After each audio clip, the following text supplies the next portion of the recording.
Hi, I'm Anna Moran. I'm a Britstralian, a former journalist, and this is my story.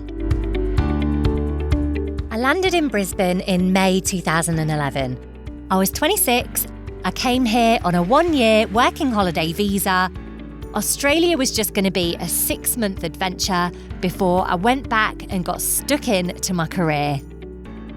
It was never my intention to stay here, but as you can see, here I am 10 years later in Perth in Western Australia. Did you know, apparently Perth has one of the largest communities of British expats in the world. According to the last census, around 1 in 10 people here were actually born in the UK. I'm originally from Leicester. It's about 100 miles north of London. That's for any Aussies who are listening. I've always thought of myself as a little bit of a foreigner, but that's because my dad is a very proud Irishman and my mum's parents came to England from Serbia after World War II. So I've grown up with lots of different cultural and religious traditions at home, but being in Australia has proved to me that I am a British girl at heart. It took me a long time to realise it, but when I came to Australia, I was actually running away. My life at home was a right mess.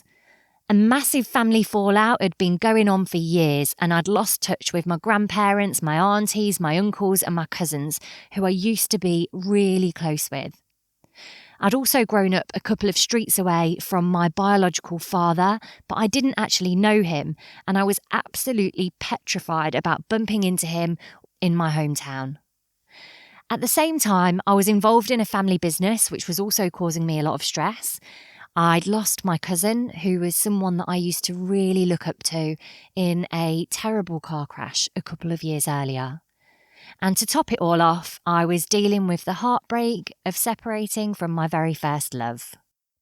So I chucked on a rucksack, hopped around Southeast Asia before coming to Australia, looking for an adventure to take my mind off of things at home, and boy, did I get one.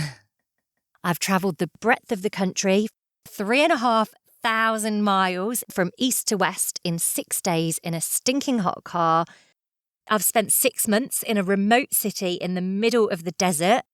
I've worked on gold mines in the outback and held a freshly made gold bar, which was worth £400,000. I've seen wild kangaroos, snakes and crocodiles. But coming to Australia didn't make things any easier. After years of chasing one visa after another, house sitting for random strangers to save money on bills and rent, living out of a backpack for a very long time, it all got a little bit too much and I ended up having a mental breakdown. The good news is that I got some help. It hasn't been easy, but I have devoted the past 7 years to dealing with my mental health. Today, I am back in touch with family at home. I've reconciled with old friends.